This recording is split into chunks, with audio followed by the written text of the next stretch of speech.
प्रेम से बोलिए शनिदेव बाबा की जय। प्रिय भक्तों, आज शनिवार के दिन हम सब सुनेंगे भगवान शनिदेव की संपूर्ण व्रत कथा। अग्नि पुराण के अनुसार शनि ग्रह से मुक्ति के लिए मूल नक्षत्र और युक्त शनिवार से आरंभ करके 7 शनिवार शनिदेव की पूजन करनी चाहिए और व्रत कथा करनी चाहिए। एक समय स्वर्गलोक में सबसे बड़ा कौन है, ये प्रश्न नवग्रहों में विवाद हो गया और निर्णय के लिए सभी देवी देवता देवराज इंद्र के पास पहुंचे और बोले, हे देवराज, आपको निर्णय लेना होगा कि हम में से सबसे बड़ा कौन है। तभी देवताओं के प्रश्न सुनकर इंद्र उलझन में पड़ गए। उन्होंने सभी को पृथ्वीलोक के राजा विक्रमादित्य के पास चलने का सुझाव दिया। सभी ग्रह धरती लोक में राजा विक्रमादित्य के दरबार आ पहुंचे। जब ग्रहों ने अपना प्रश्न राजा विक्रमादित्य से पूछा तो वह कुछ देर के लिए परेशान हो गए, क्योंकि सभी ग्रह अपनी अपनी शक्तियों के कारण महान थे। किसी को छोटा या बड़ा कह देने से उनका क्रोध प्रकोप से भयंकर हानि पहुंच सकती थी। अचानक राजा विक्रमादित्य को एक उपाय सूझा और उन्होंने विभिन्न धातुओं जैसे सोना, चांदी, कांसा, तांबा, सीसा, रस्ता, अभ्रक, लोहे के 9 आसन बनवाए और सबसे आगे सोना और सबसे पीछे आसन पर उन्होंने देवी देवताओं को अपने अपने आसन पर बैठने को कहा। उन्होंने जिसका आसन को ग्रहण करें, जिसका आसन पहले होगा वह सबसे बड़ा और जिसका बाद में होगा वह छोटा होगा। क्योंकि लोहे का आसन सबसे पीछे था, इसीलिए शनिदेव समझ गए राजा ने मुझे सबसे छोटा बना दिया। इस निर्णय के शनिदेव रुष्ट होकर बोले, हे राजन, तुमने मुझे पीछे बैठाकर मेरा अपमान किया है। तुम मेरी शक्तियों से परिचित नहीं हो। सूर्य एक राशि में 1 महीना, चंद्रमा 2 महीने और मंगल 1.5 महीने और बुध शुक्र 1 1 महीने, बृहस्पति 13 महीने, लेकिन मैं किसी भी राशि पर 2.5 वर्ष से लेकर 7.5 वर्ष तक रहता हूँ। बड़े बड़े देवताओं को मैंने अपने प्रकोप से पीड़ित किया है। अब तुम भी प्रकोप से बचना। इस पर राजा विक्रमादित्य बोले, जो कुछ भाग्य में होगा देखा जाएगा। इसके बाद अन्य ग्रह देवता प्रसन्नता के साथ चले गए, परंतु शनिदेव बड़े क्रोध के साथ वहां से विदा हुए। कुछ समय बाद राजा विक्रमादित्य 7.5 की दशा आई तो शनिदेव ने घोड़े के व्यापारी का रूप धारण किया और बहुत से घोड़ों के साथ राजा विक्रमादित्य की नगरी जा पहुंचे। राजा विक्रमादित्य उन घोड़ों को देखकर एक अच्छे से घोड़ों को अपनी सवारी के लिए चुनकर उस पर बैठ, जैसे ही उस घोड़े पर बैठे वह बिजली की तरह दौड़ पड़ा और घोड़ा राजा को दूर जंगल में ले गया और राजा को गिराकर गायब हो गया।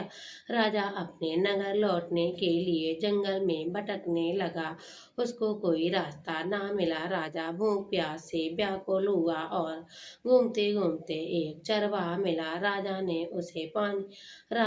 उससे पानी मांगा। पानी पीकर राजा ने उसे चरवाहे को अपनी अंगूठी दे दी। उसे रास्ता पूछकर जंगल से निकलकर पास के नगर में चल दिया। अब नगर पहुंचकर एक सेठ की दुकान पर जा बैठा। राजा ने कुछ देर दुकान पर बैठने से सेठ की बहुत बिक्री हुई। तभी सेठ ने राजा को भगवान समझा और अपने घर भोजन करने को ले गया। सेठ घर जाने पर सोने की हार खूंटी लटका हुआ था, जो उस कमरे में छोड़कर सेठ कुछ देर के लिए बाहर चला गया। तभी एक आश्चर्य घटना घटी। राजा ने देखते देखते खूंटी सोने का हार निकल गई। सेठ ने जब हार गायब देखा तो चोरी का संदेह राजा पर किया और अपने नौकरों को कहा, इसे परदेसी को रस्सियों से बांधकर नगर के राजा के पास ले जाओ। राजा विक्रमादित्य ने हार के बारे में पूछा। उन्होंने बतलाया कि खूंटी ने हार निगल लिया। इस पर राजा क्रोधित हुए और चोरों से अपने अपराध विक्रमादित्य के हाथ पांव कटवा दिए।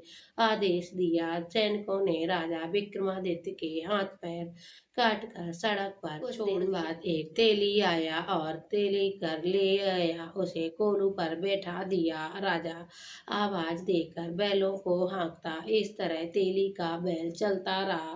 राजा को भोजन मिलता रहा। शनि के प्रकोप की 7.5 पूरी होने पर वर्षा ऋतु आई। एक दिन राजा विक्रमादित्य मेघ मल्हार गा रहा था, तभी नगरी के राजकुमारी मनभावनी रथ पर सवार होकर वहां से गुजरी। उसने मल्हार सुनते हुए उसे अच्छा लगा और दासी को भेजकर गाना गाने को बुलाने लाने को कहा। दासी लौटकर राजकुमारी को अपंग राजा के बारे में सब कुछ बतला देती है। तभी राजकुमारी ने उस मेघ मल्हार से बहुत मोहित हो गई और सब कुछ जानते हुए भी अपंग राजा से विवाह करने की इच्छा प्रकट की। और राजकुमारी ने अपने माता पिता से ये बात की तो वह हैरान हो गए और उन्होंने बहुत समझाया। राजकुमारी ने अपनी जिद ना छोड़ी और उन्होंने प्राण त्यागने का निश्चय किया। आखिरकार राजा रानी को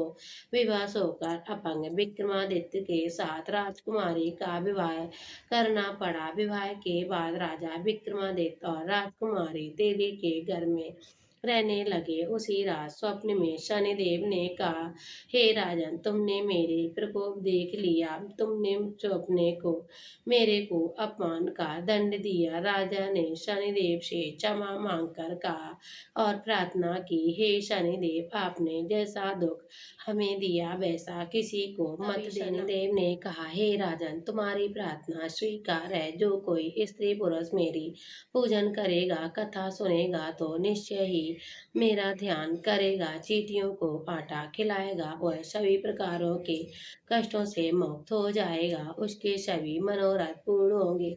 ये कहकर शनिदेव अंतर ध्यान हो गए। प्रातःकाल राजा विक्रमादित्य की नींद खुली तो अपने हाथ पर देखकर राजा बहुत खुश हुआ और उन्होंने मन ही मन शनिदेव को प्रणाम किया।